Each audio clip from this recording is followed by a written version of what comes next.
Assalamualaikum warahmatullahi wabarakatuh. Perkenalkan, nama saya Tommy Rivaldo, NIM 192200108. Baiklah, saya akan merangkumkan tugas dari kelompok 1 sampai tugas kelompok 14. Yang pertama yaitu tentang ruang lingkup manajemen sumber daya manusia. Sumber daya manusia adalah produk yang siap dan mau memberikan sumbangan terhadap usaha untuk mencapai tujuan organisasi dalam ilmu kependudukan. Konsep sumber daya manusia ini dapat disejajarkan dengan konsep tenaga kerja yang meliputi angkatan kerja dan bukan angkatan kerja. Angkatan yang bekerja disebut juga dengan pekerja. Ruang lingkup manajemen sumber daya manusia. 1. Perencanaan sumber daya manusia yang dibutuhkan oleh organisasi atau perusahaan. Human Resource Planning. Perencanaan sumber daya manusia adalah proses analisis dan identifikasi yang dilakukan organisasi terhadap kebutuhan sehingga organisasi sumber daya manusia tersebut dapat menentukan langkah yang harus diambil mencapai tujuannya. 2. Menganalisis jabatan dan pekerjaan, yaitu menganalisa dan menjelaskan secara rinci tentang masing-masing pekerjaan atau jabatan dalam perusahaan atau organisasi. Analisis jabatan adalah kegiatan untuk menciptakan landasan atau pedoman bagi penerimaan dan penempatan karyawan. 3. Perekrutan dan penyeleksian karyawan merupakan serangkai proses untuk menarik sekelompok pelamar kerja guna mengisi posisi yang tersedia dalam sebuah perusahaan. 4. Orientation and Education memperkenalkan latar belakang perusahaan, budaya organisasi perusahaan, nilai-nilai perusahaan, dan etika kerja kepada karyawan yang telah lulus seleksi, serta memperkenalkannya kepada karyawan-karyawan lainnya. 5. Pelatihan dan pengembangan sumber daya manusia dalam organisasi. Training and Development. Manajemen sumber daya manusia berkaitan dengan pengaturan program pelatihan dan pengembangan untuk staf yang baru diangkat serta bagi karyawan yang ada. Ini membantu meningkatkan kinerja kualitatif dan kuantitatif. 6. Penilaian prestasi dan kinerja karyawan untuk melakukan promosi, demosi, transfer, dan pemberhentian PHK terhadap karyawan. Performance Appraisal. Penilaian prestasi dan kinerja karyawan adalah proses untuk menentukan dan mengkomunikasikan kepada karyawan tentang bagaimana performnya dalam melakukan kinerja dan idealnya membuat rencana untuk membangun kinerja. 7. Perencanaan dan pemberian kompensasi atau upah merupakan suatu imbalan atau penghargaan yang diberikan perusahaan kepada karyawan atas kerja mereka. 8. Memotivasi karyawan memperhatikan kesejahteraan, kesehatan, dan keselamatan karyawan. Motivasi karyawan sangat penting untuk retensi dan keberlangsungan karyawan dalam organisasi. 9. Menjaga hubungan dan melakukan komunikasi dengan serikat pekerja. Lingkungan kerja yang buruk merupakan masalah umum, harus ditangani dengan hati-hati dengan membangun keseimbangan antara kepentingan pekerja dan organisasi manajemen. Perbedaan manajemen sumber daya manusia dengan personalia. Manajemen sumber daya manusia dengan manajemen personalia jelas terdapat perbedaan dalam ruang lingkup dan tingkatannya. Manajemen sumber daya manusia mencangkup permasalahan dan berkaitan dengan pengembangan, penggunaan, dan perlindungan sumber daya manusia. Sedangkan manajemen personalia lebih banyak berkaitan dengan sumber dayanya manusia yang sudah berada dalam organisasi perusahaan. Yang kedua akan membahas tentang perencanaan sumber daya manusia. Pengertian perencanaan sumber daya manusia. Perencanaan sumber daya manusia adalah proses pengantisipasi dan membuat ketentuan persyaratan untuk mengatur arus gerakan tenaga kerja di dalam dan keluar organisasi.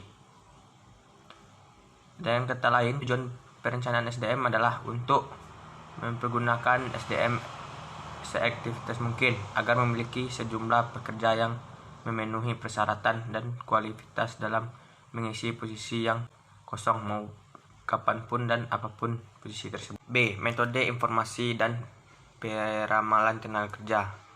Bagi 3. Organisasi, situasi persediaan tenaga kerja, peramalan. C. Perencanaan prosedur dan perencanaan manajemen sumber daya manusia. Terbagi atas 6.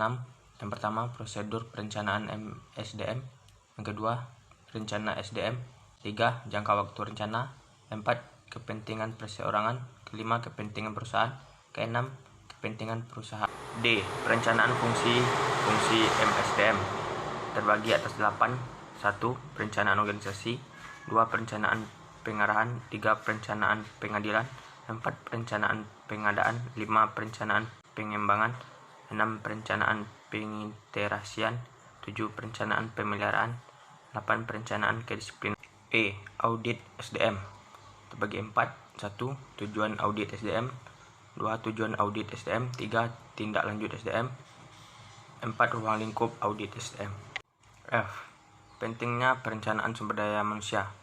Perencanaan ini memiliki dimensi-dimensi yang luas, tetapi hal yang penting berada pada tingkat utama, yakni 1. Tingkat perorangan, 2. Tingkat organisasi, 3. Tingkat nasional.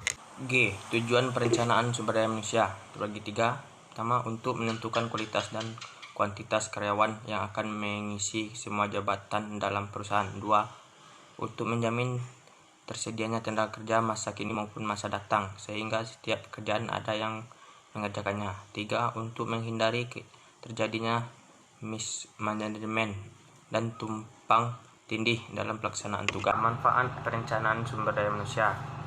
Manajemen puncak memiliki visi yang lebih baik terhadap aspek-aspek sumber daya manusia atau terhadap keputusan bisnis. Manajemen dapat memprediksi adanya ketidakseimbangan yang mempengaruhi biaya sumber daya manusia menjadi tidak terkontrol. 3. Manajemen dapat menetapkan requirement of direct list dengan tepat sesuai dengan kebutuhan organisasi. Mempengaruhi perencanaan sumber daya manusia. Faktor eksternal, faktor internal. Perencanaan sumber daya manusia ada 4. 1. Standar kemampuan SDM. 2. Manusia, makhluk hidup. 3. Situasi SDM. 4. Kebijaksanaan perubahan. Peramalan perencanaan sumber daya manusia. 1. Tujuan. 2. Perencanaan organisasi. 3. Audit sumber daya manusia. Tahap atau proses perencanaan sumber daya manusia. Ada 4. Proses sumber daya manusia diawali dengan memperhatikan faktor, strategi, dan tujuan organisasi. 2. Setelah penilaian selesai dilakukan, maka dilakukan analisis terhadap sumber daya manusia. 3. Perencanaan SDM memberikan pedoman masa depan guna menentukan di mana tenaga kerja dapat diperoleh, kapan tenaga kerja dibutuhkan, serta pelatihan dan pengembangan jenis apa yang harus dimiliki karyawan. Analisis dan model sumber daya manusia. Perencanaan dimulai dari analisis ketenagakerjaan organisasi ini. Analisis mencakup 2 hal, analisis mengenai ketersediaan tenaga kerja internal dan kerja eksternal. Baiklah, yang ketiga akan membahas tentang analisis tenaga kerja. Pengertian analisis tenaga kerja merupakan penduduk yang berada dalam usia kerja menurut Undang-Undang Nomor 13 Tahun 2003. Disebutkan bahwa tenaga kerja adalah setiap orang yang mampu melakukan pekerjaan guna menghasilkan barang atau jasa, baik untuk memenuhi kebutuhan sendiri maupun kebutuhan masyarakat. Tujuan analisis pekerjaan ada 12. 1. Job description. 2. Job classification. 3. Job evaluation. 4. Job design resulting. 5. Worker mobility. 6. Worker training. 7. Performance operasi. 8. Personal recruitment person.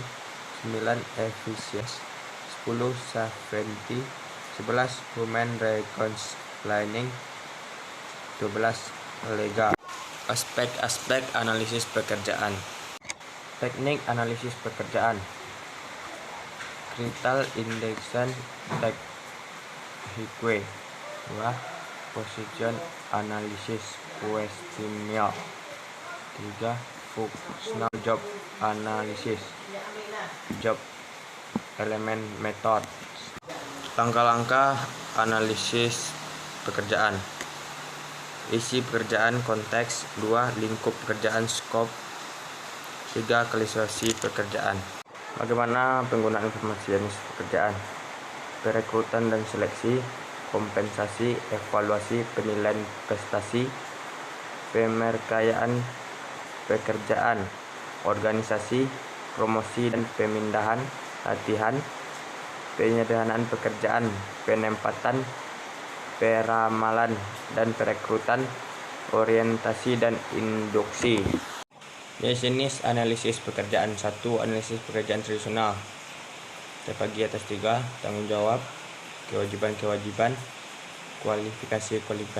2. Analisis pekerjaan yang berorientasikan hasil. 1. Task. 2. Condition. 3. Standar.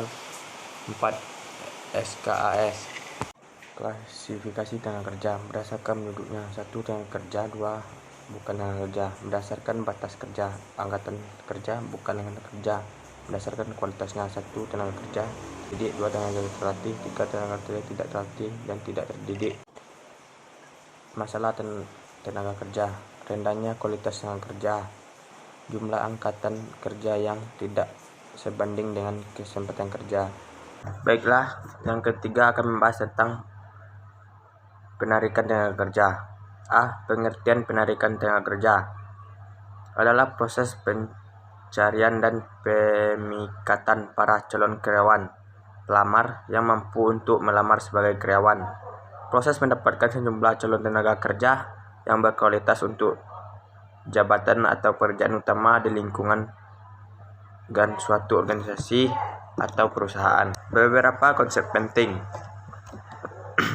Ada 4. Yang pertama, tiap orang yang mampu melakukan pekerjaan baik di dalam maupun di luar hubungan kerjaan. 2. Karyawan. Seorang pekerja tetap yang bekerja di bawah perintah orang lain. 3. Buruh atau kuli. Seorang yang bekerja hari atau honorer yang bekerja di bawah perintah lain dan menerima balasan jasa yang besarnya tertentu. 4. Kerja. Sejumlah aktivitas fisik dan mental yang dilakukan seorang untuk mengejarkan suatu pekerjaan. B. Tujuan penarikan tenaga kerja. 1. Secara umum, tujuan penarikan tenaga kerja adalah untuk memenuhi kebutuhan tenaga kerja sesuai dengan persyaratan yang dituntut suatu pekerjaan. 2. Secara khusus, agar sesuai dengan program dan strategi perusahaan untuk menentukan kebutuhan tenaga kerja dalam jangka pendek dan panjang, untuk mendukung kebijaksanaan perusahaan, membantu dalam meningkatkan proses pemilihan tenaga kerja, mengurangi kemungkinan keluarnya karyawan yang baru bekerja sebagai upaya dalam mengkoordinasikan, melakukan evaluasi efektif, memenuhi kegiatan perusahaan. C. Kegiatan rekrutmen. 1. Menentukan kebutuhan jangka pendek dan jangka panjang. 2. Mencari informasi mengenai perkembangan kondisi tenaga kerja. 3. Menyusun bahan-bahan rekrutmen. 4. Menyusun program rekrutmen yang sistematis dan terpadu. 4. Mencari para calon karyawan yang berbobot dan memenuhi persyaratan. 5. Mencatat jumlah dan kualitas pelamar dari berbagai sumber. 6. Melakukan tindak lanjut terhadap para calon karyawan. 7. Menyesuaikan dengan konteks hukum yang berlaku. D. Proses penarikan tenaga kerja. A. Penentuan dasar rekrutmen. B. Penentuan sumber rekrutmen. 2. Pembagian aturan sumber rekrutmen. Sumber internal. Karyawan yang akan mengisi lowongan kerja diambil di dalam perusahaan. Sumber eksternal. Karyawan yang akan mengisi lowongan kerja diambil melalui rekrutmen dari sumber-sumber tenaga dari luar. E. Langkah-langkah penarikan. A. Mengidentifikasi jabatan yang lowong dan berapa jumlah tenaga yang diperlukan. 2. Mencari informasi jabatan melalui analisis jabatan. 3. Menentukan sumber kandidat yang tepat. 4. Memilih metode-metode rekrutmen yang paling tepat untuk jabatan. Ada dua pembagian yang terdiri dari metode tertutup. Perekrutan itu hanya diinformasikan kepada para karyawan atau orang-orang yang tertentu saja. Metode terbuka. Perekrutan tersebut diinformasikan secara luas melalui metode seperti memasang iklan. 5. Memanggil kandidat-kandidat yang memenuhi persyaratan jabatan. 6. Menyaring, menyeleksi kandidat. 7. Membuat penawaran kerja. 8. Memulai kerja. F. Sumber-sumber penarikan tenaga kerja. Sumber penarikan dari dalam perusahaan. Penarikan tenaga kerja yang bersumber dari dalam perusahaan dilakukan bila jumlah kebutuhan tenaga kerja sedikit. Penarikan sumber dari luar perusahaan. Suatu perusahaan melakukan penarikan calon tenaga dari luar perusahaan dengan alasan perluasan perusahaan. G. Alasan dasar penarikan tenaga kerja. Berdirinya organisasi baru. Adanya perluasan kegiatan organisasi. 3. Terciptanya pekerjaan dan kegiatan baru. 4. Adanya pekerjaan yang pindah ke organisasi lain. 5. Adanya pekerjaan yang berhenti baik dengan hormat. 6. Adanya pekerja yang berhenti karena pensiun. 7. Adanya pekerja yang meninggal dunia. H. Kendala yang sering dihadapi dalam proses penarikan. A. Kebijakan organisasi. Kebijakan organisasi yang mempengaruhi penarikan ialah 1. Kebijakan promosi. 2. Kebijakan kompensasi. 3. Kebijakan status karyawan. 4. Kebijakan penerima tenaga lokal. B. Rencana sumber daya manusia. C. Kondisi pasar tenaga kerja. D. Kondisi lingkungan. E. Persyaratan jabatan. F. Kebiasaan pelaksanaan penarikan. I. Pengaruh internal dan eksternal terhadap rekrutmen. Pengaruh internal, sumber daya yang tersedia, jenis pekerjaan yang akan dilakukan penarikan, dan metode penarikan yang akan dijalankan. Komitmen organisasi melaksanakan rekrut. Masalah di luar perekrutan, koordinasi dan kerjasama antara lini dan staf. 2. Pengaruh eksternal. Kebijakan dalam organisasi sangat berpengaruh oleh faktor eksternal. Praktik-praktik rekrutmen, terutama di organisasi publik, tidak lepas dari pengaruh faktor eksternal yaitu nilai-nilai yang berlaku dalam kondisi saat ini. J. Faktor-faktor mempengaruhi penarikan tenaga kerja. Beberapa faktor perlu diperhatikan dalam membentuk pilihan atas metode penarikan tenaga kerja, antara lain: A. Biaya manfaat atas penarikan tenaga kerja. Artinya seorang manajer yang bijaksana dapat memilih metode penarikan paling tepat sesuai kebutuhan perusahaannya, karena tidak semua metode penarikan sesuai dengan keadaan perusahaan. B. Waktu yang dilakukan untuk mengisi lowongan. Artinya jika lowongan kerja tidak terisi dengan cepat, pekerjaan tidak akan selesai dengan harapan dan produktivitas perusahaan akan mengalami penurunan. Ini merupakan suatu hal yang perlu dalam memilih metode penarikan tenaga kerja. C. Kualitas dan kualitas penarikan tenaga kerja. Artinya, untuk mendapat memenangkan persaingan, perusahaan perlu memilih metode penarikan yang efektif dan menarik, dan menawarkan pekerjaan yang sesuai dengan keinginan calon pelamar. Selanjutnya akan membahas tentang seleksi tenaga kerja. Pengertian seleksi tenaga kerja adalah proses pemilihan dari kelompok pelamar atau orang-orang yang memenuhi kriteria seleksi untuk peringkat yang tersedia berdasarkan kondisi yang ada saat yang dilakukan oleh perusahaan. Yang B. Tujuan seleksi. Seleksi menargetkan untuk mendapatkan tenaga kerja yang memenuhi syarat dan memiliki kualifikasi yang sesuai dengan deskripsi pekerjaan yang ada atau sesuai dengan kebutuhan organisasi perusahaan. Tujuan seleksi adalah mendapatkan tenaga kerja yang tepat untuk memangku suatu jabatan tertentu.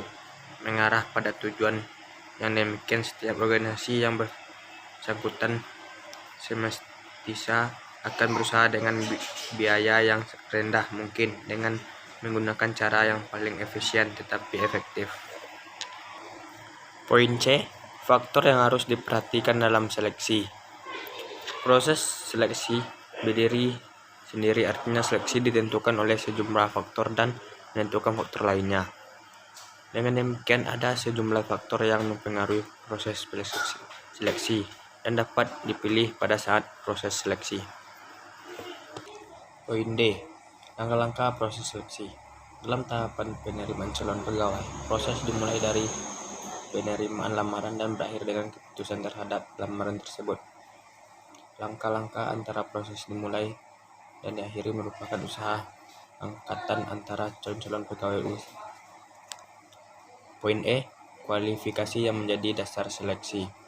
Proses seleksi sangat penting dalam memberikan layanan akan sifat-sifat, watak, dan kemampuan para pelamar secara tepat, teliti, dan lengkap. Beberapa kualifikasi berikut menjadi dasar dalam proses seleksi. Yang A, keahlian. Yang B, pengalaman. C, usia. D, jenis kelamin. Poin F, cara mengadakan seleksi. Ada beberapa cara seleksi dalam mengadakan pemilihan tersebut menurut para ahli. Dr. Munalak, yaitu sebagai berikut: seleksi ilmiah. A, seleksi ilmiah. B, seleksi ilmiah. Yang poin G, teknik seleksi. 1. Teknik seleksi menggunakan wawancara. 2. Teknik seleksi menggunakan pusat penilaian. Poin H, kendala seleksi. 1. Tolak ukur. 2. Penyeleksi. 3. Pelamar. Baiklah, selanjutnya akan membahas tentang penempatan dan program orientasi. A, penempatan. B, program orientasi. Kaitan penempatan dengan orientasi. Meskipun dalam promosi, transfer, maupun demosi yang ditetapkan adalah para karyawan yang telah bekerja di perusahaan, namun mereka tetap perlu menjalani orientasi terkait dengan jabatan yang baru. Memang para karyawan tersebut bisa jadi sudah memahami dengan baik mengenai aspek umum perusahaan seperti strategi, kompensasi, dan peraturan, namun mereka banyak sedikitnya pasti mengalami kecemasan terkait dengan masalah interpersonal dalam hal yang berhubungan dengan pekerjaan barunya. Jenis penempatan. 1. Promosi. Karyawan dipindahkan ke posisi lain yang lebih tinggi. Transfer. Karyawan dipindahkan ke posisi lain yang setara, baik dari segi bayaran, tanggung jawab, atau level organisasinya. 3. Demosi. Karyawan yang dipindahkan ke posisi lain yang lebih rendah, baik di segi bayaran, tanggung jawab, maupun level organisasinya.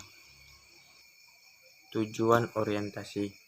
Membantu para karyawan baru menyesuaikan diri dengan memperhatikan mereka pada peran mereka masing-masing, organisasi dari kebijakannya, rekan-rekan kerja mereka. Manfaat program orientasi. Mengurangi kecemasan karyawan.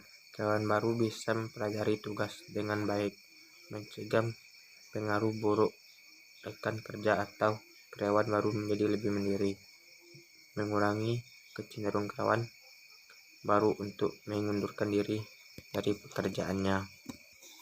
Topik-topik orientasi. 1. Perkenalan dengan atasan, dengan rekan kerja, dengan penasehat karyawan. Jabatan, lokasi, tugas, tinjauan jabatan, tujuan, hubungan dengan jabatan lainnya, hak-hak karyawan, cuti dan libur, waktu istirahat, skala bayaran, tunjangan, pelatihan, asuransi, program pensiun. Selanjutnya akan membahas tentang pemutusan hubungan kerja. Pengertian pemutusan hubungan kerja adalah pengakhiran hubungan kerja antara perusahaan dengan pekerja yang terjadi karena berbagai sebab. Penyebab terjadinya PHK. Adanya beberapa alasan penyebab terjadinya PHK yaitu 1. Selesainya perjanjian kerja waktu tertentu. 2. Pekerja melakukan kesalahan berat. 3. Pekerja melanggar perjanjian kerja. 3. Pekerja melanggar perjanjian kerja sama atau peraturan perusahaan. 4. Pekerja menerima PHK meski bukan karena kesalahannya. 5. PHK masa karena perusahaan rugi. 6. Peleburan penggabungan perusahaan status. 7. Pekerja meninggal dunia. 8. Pekerja mangkir 5 hari atau lebih dan telah dipanggil 2 kali secara patut. 9. Pekerja sakit berkepanjangan. 10. Pekerja memasuki usia pensiun. Jadi jenis PHK: 1. Pemutusan hubungan kerja oleh perusahaan. 2. Pemutusan hubungan kerja oleh buruh atau pekerja. 3. Pemutusan hubungan kerja demi hukum. 4. Pemutusan hubungan kerja pengadilan.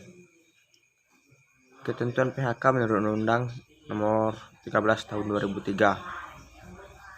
Pasal 153 ayat 1 Undang-Undang Nomor 13 Tahun 2003 menyebutkan pengusaha dilarang melakukan pemutusan hubungan kerja. Kompensasi bagi pekerja yang di PHK. 1. Uang pasangan, yaitu pemberian berupa uang dari pengusaha kepada pekerja sebagai akibat adanya pemutusan hubungan kerja. 2. Uang penghargaan masa kerja. UMK adalah pemberian uang dari pengusaha kepada pekerja sebagai penghambat dasar masa pekerja akibat adanya PHK. 3. Uang ganti kerugian adalah pemberian berupa uang dari pengusaha kepada pekerja buruh sebagai ganti istirahat, tahun istirahat, panjang biayanya, perjalanan pulang tempat di mana pekerja diterima bekerja, fasilitas pengobatan dan fasilitas perumahan. 4. Uang pisah adalah pemberian berupa uang dari pengusaha kepada pekerja buruh atas pengunduran diri secara baik-baik. Prosedur pemutusan hubungan kerja. Adapun prosedur untuk memutuskan hubungan kerja adalah sebagai berikut. Sebelum izin pemutusan hubungan kerja diberikan kepada panitia daerah atau panitia pusat pengusaha dan melakukan crossing kepada pekerja atau buruh dengan ketentuan skorsing telah diatur dalam perjanjian kerja atau aturan perusahaan atau perjanjian kerja bersama. Dalam hal pengusaha melakukan skorsing, bagaimana dimaksud dalam ayat 1. Pengusaha wajib membayar upah selama skorsing paling sedikit sebesar 75% dari upah yang diterima pekerja buruh. Skorsing sebagai maksud dalam ayat 1 harus dilakukan secara tertulis dan kepada pekerja buruh bersangkutan harus diberikan kesempatan membela diri. Pemberian upah selama skorsing sebagaimana dimaksud dalam ayat 1 paling 6 bulan setelah masa skorsing sebagaimana dimaksud dalam ayat 3 berakhir, maka pengusaha tidak mewajibkan membayar upah kecuali ditetapkan oleh panitia daerah atau panitia. Baiklah, yang ke-8 saya akan membahas tentang pengembangan tenaga kerja dan kompensasi. 1. Pengertian pengembangan tenaga kerja. Pengembangan tenaga kerja adalah suatu usaha untuk meningkatkan kemampuan teknis, teoritis, konseptual, dan moral karyawan sesuai dengan kebutuhan pekerjaan atau jabatan melalui pendidikan dan pelatihan.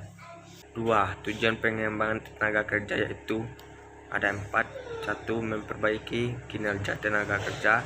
Yang kedua, mengembangkan keahlian para tenaga kerja sejalan dengan kemajuan teknologi. 3. Mengorientasikan para tenaga kerja baru terhadap organisasi. 4. Bekerja secara benar dan meningkatkan kemampuan tenaga kerja sesuai bidang. Yang ketiga, cara pengembangan tenaga kerja itu A. Orientasi, B. Pelatihan, C. Pendidikan. Pengertian kompensasi. Kompensasi atau upah adalah balasan jasa yang diberikan oleh organisasi atau perusahaan kepada karyawan dapat bersifat finansial maupun non-finansial pada periode yang tepat. 5. Jenis kompensasi terbagi 3 yaitu: yang pertama, kompensasi finansial langsung, yaitu bayaran yang diterima dalam bentuk gaji, upah, komisi, bonus, dan lain-lain. B. Kompensasi finansial tidak langsung, yaitu bayaran yang tidak dikeluarkan perusahaan, tidak diberikan langsung kepada karyawan. C. Kompensasi non-finansial, yaitu bayaran tidak terkait dengan uang seperti pelatihan, kecakapan karyawan, dan lingkungan kerja yang nyaman. 6. Komponen-komponen kompensasi adalah sebagai berikut: A. Gaji, B. Upah, C. Insentif, D. Kompensasi tidak langsung. Yang ke-9 membahas tentang perencanaan karir, manajemen karir, dan pengembangan karir. A. Pengertian. Karir merupakan kedudukan rangkaian pekerjaan dan posisi yang pernah diduduki oleh seseorang selama masa kerjanya. Perencanaan karir adalah suatu proses di mana individu dapat mengidentifikasi dan mengambil langkah-langkah untuk mencapai tujuan karir. B. Tujuan perencanaan karir. 1.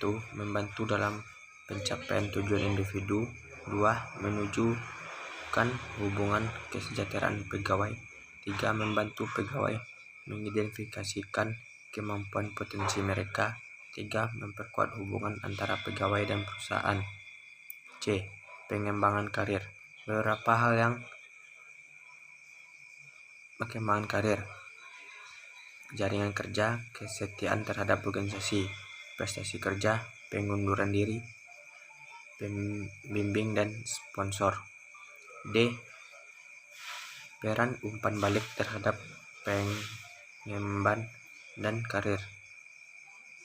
Untuk menjamin karyawan yang tidak berhasil menduduki suatu posisi yang diinginkan masih tetap berharga dan akan tetap dipertimbangkan lagi untuk promosi di waktu mendatang jika memang memenuhi syarat. 2. Untuk menjelaskan kepada karyawan yang gagal mengapa mereka tidak terpilih. 3. Untuk mengidentifikasi apa tindakan-tindakan pengembangan karir spesifik yang harus mereka laksanakan. E. Pendekatan diagnosis untuk perencanaan dan pengembangan karir: faktor lingkungan eksternal, faktor lingkungan internal. F. Karir tanpa batas. Membangun komunikasi dua arah, menentukan keadilan dalam memberikan disiplin, mengatur privasi karyawan. G. Mengatur pemecatan. Pemecatan adalah langkah disipliner yang paling drastis yang dapat diambil atas seorang karyawan dan harus dilakukan sangat hati-hati. Harus ada penyebab yang cukup untuk pemecatan dan hanya boleh terjadi setelah semua langkah yang termasuk akal akan untuk merehabilitasi atau menyelamatkan karyawan tersebut telah gagal. Baiklah, yang ke-10 akan membahas tentang motivasi, prestasi, dan produktivitas kerja. A.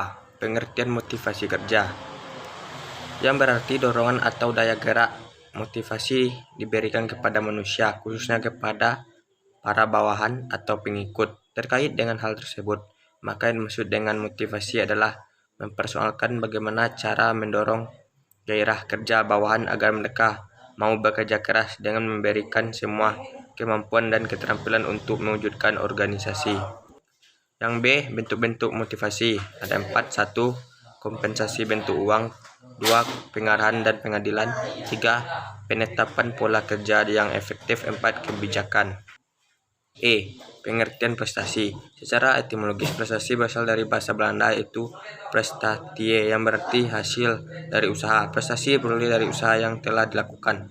Prestasi dapat dicapai dengan mengandalkan kemampuan intelektual, emosional, dan spiritual, serta ketahanan dari dalam menghadapi situasi semua aspek kehidupan. F. Faktor-faktor yang mempengaruhi prestasi kerja. Faktor yang mempengaruhi pencapaian kinerja adalah faktor kemampuan dan faktor motivasi. Hal ini sesuai dengan pendapat Davis yang merumuskan bahwa human performance sama dengan ability plus motivation. 2. Motivation sama dengan attitude plus situation. 3. Ability sama dengan knowledge plus skill. Faktor kemampuan, faktor motivasi. G. Manfaat prestasi kerja. Menurut Handoko terdapat 5. 1. Perbaikan prestasi kerja. 2. Penyesuaian kompensasi. 3. Keputusan. 4. Kebutuhan latihan dan pengembangan. 5. Perencanaan dan pengembangan karir. H. Produktivitas kerja. Istilah produktivitas mempunyai arti yang berbeda untuk setiap orang yang berbeda dan penggunaan sesuai dengan kebutuhan pemakainya. Produktivitas secara umum diartikan sebagai hubungan antara keluarga, barang-barang atau jasa dengan masukan tenaga kerja, bahan uang. I. Faktor-faktor yang mempengaruhi produktivitas. Menurut Sinungan, ada beberapa faktor yang mempengaruhi produktivitas. Faktor-faktor tersebut adalah ada 6. 1. Manusia. 2. Modal. 3. Metode atau proses. 4. Produksi. 5. Lingkungan organisasi internal. 6. Lingkungan negara eksternal. 11. Membahas tentang kepuasan kerja, stres, dan konflik kerja. Pengertian kepuasan kerja berarti perasaan mendukung atau tidak mendukung yang dialami pegawai dalam bekerja. Kepuasan kerja adalah sikap umum yang merupakan hasil dari beberapa sikap khusus terhadap berbagai faktor pekerjaan, penyesuaian dari hubungan sosial individu di luar kerja. Fungsi kepuasan kerja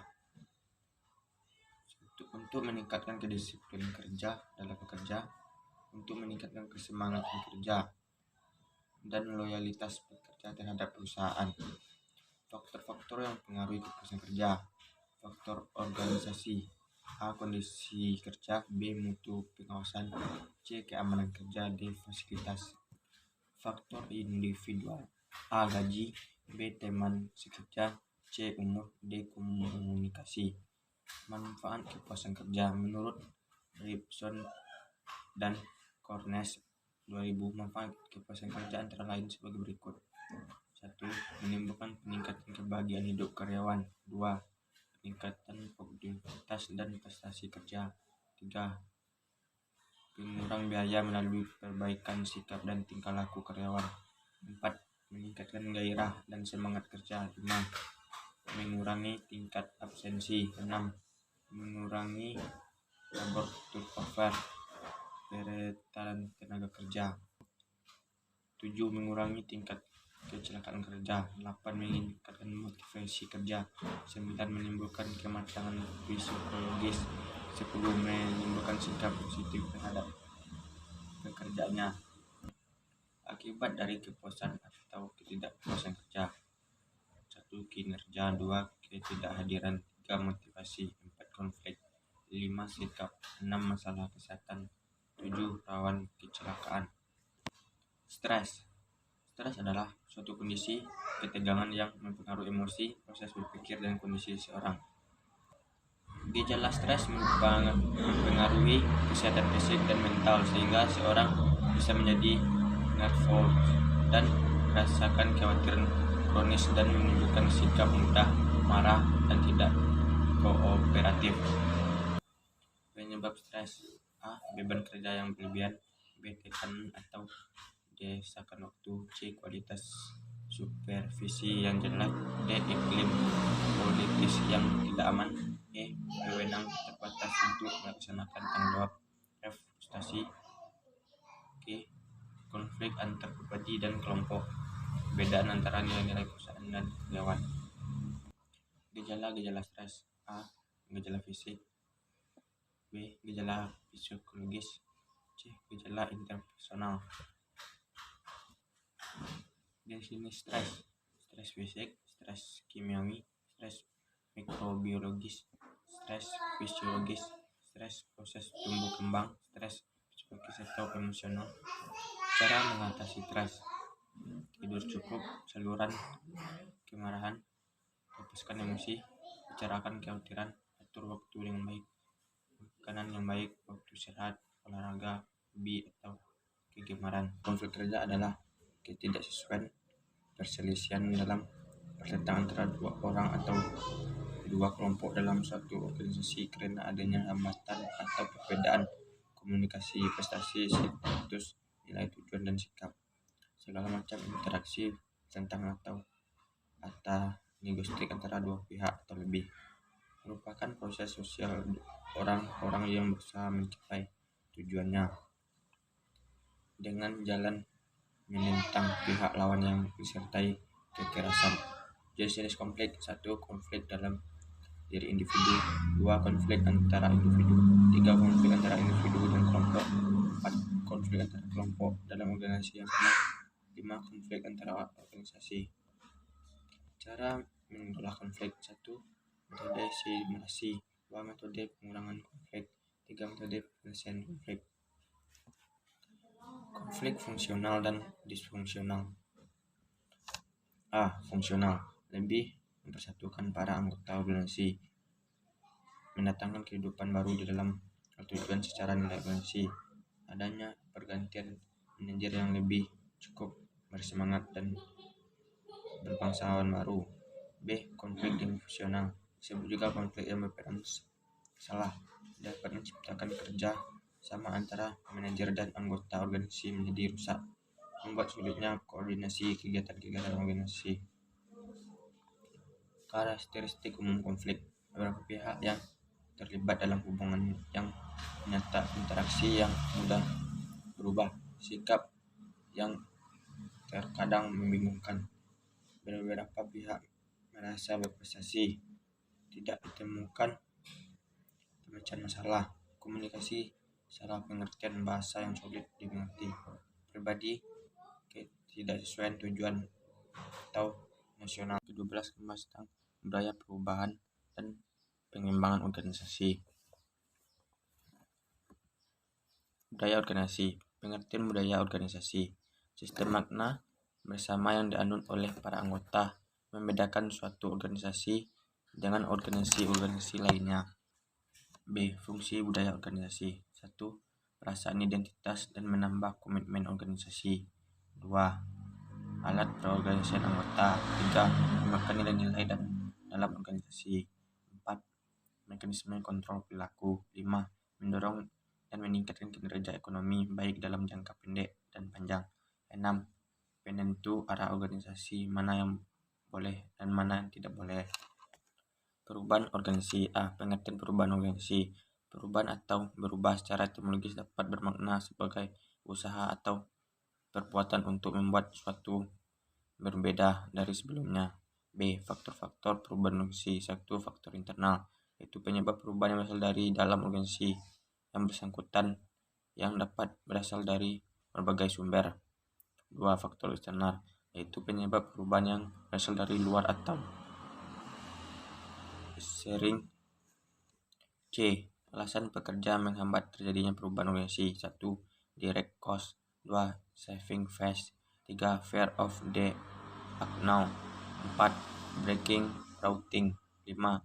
Incorporate organization systems, 6. Incorporate team dynamic. D.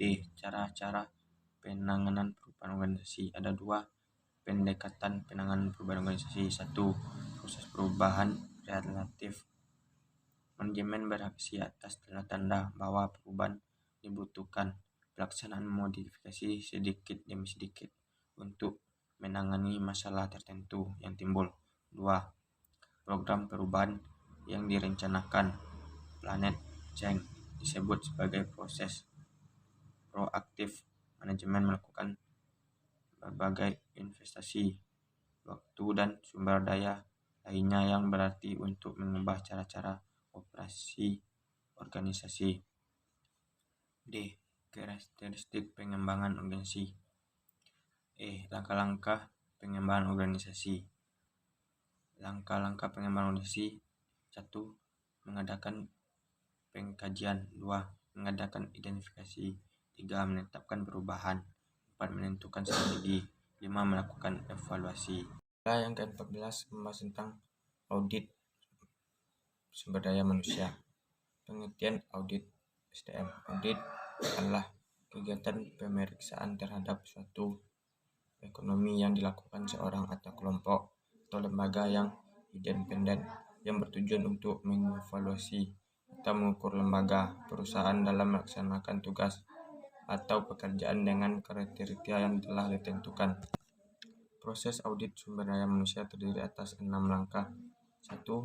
Mengkomunikasikan gagasan dan makna audit SDM dan menekankan berbagai manfaat yang dapat diperoleh serta mendapatkan dukungan manajemen puncak. Memilih personalia dan berbagai keterampilan dan menyusun tim audit serta memberikan pelatihan yang dibutuhkan. Mengumpulkan data dari berbagai jenjang fungsi dan unit yang berbeda dalam organisasi. Menyiapkan laporan audit bagi para manajer ini dan evaluasi Departemen SDM. Membahas laporan dengan para manajer pengoperasian terkait yang kemudian menindaklanjuti hasil evaluasi. Memasukkan berbagai tindakan korektif ke dalam proses penetapan sasaran operasi organisasi reguler. Tujuan norma audit. Tujuan dari norma audit adalah menanamkan pengertian atas peranan dan tanggung jawab Departemen Audit kepada semua level manajemen, badan atau lembaga lainnya yang berhubungan dengan audit. Menetapkan dasar sebagai pedoman dan mengukur tugas-tugas audit. Perbaiki atas pelaksanaan tugas-tugas audit. Manfaat audit SDM. Manfaat audit SDM ini antara lain: 1. Mengidentifikasi kontribusi Departemen Sumber Daya Manusia bagi organisasi. 2. Mengingatkan citra profesional Departemen Sumber Daya Manusia. 3. Mendorong tanggung jawab dan profesionalisme yang lebih besar di antara anggota Departemen Sumber Daya Manusia. 4. Memperjelas tugas-tugas dan tanggung jawab Departemen Sumber Daya Manusia. 5. Merangsang keseragaman berbagai kebijakan dan praktik sumber daya manusia. 6. Menentukan masalah sumber daya manusia yang kritis. 7. Memastikan ketaatan yang tepat waktu terhadap ketentuan-ketentuan legal. 8. Mengurangi biaya-biaya sumber daya manusia melalui prosedur personalia yang efektif. 9. Menciptakan peningkatan penerimaan terhadap perubahan-perubahan yang dibutuhkan di dalam pertemuan sumber daya manusia. Tujuan audit SDM. Ada beberapa hal yang ingin dicapai melalui audit SDM yang merupakan tujuan dari dilakukannya audit tersebut antara lain: 1. Menilai efektivitas dari fungsi SDM. 2. Menilai apakah program aktivitas SDM telah berjalan secara ekonomis, efektif, dan efisien. 3. Memastikan ketaatan berbagai program aktivitas SDM terhadap ketentuan hukum, peraturan, dan kebijakan yang berlaku di perusahaan. 4. Mengidentifikasi berbagai hal yang masih dapat ditingkatkan terhadap aktivitas SDM dalam menunjang kontribusinya terhadap perusahaan.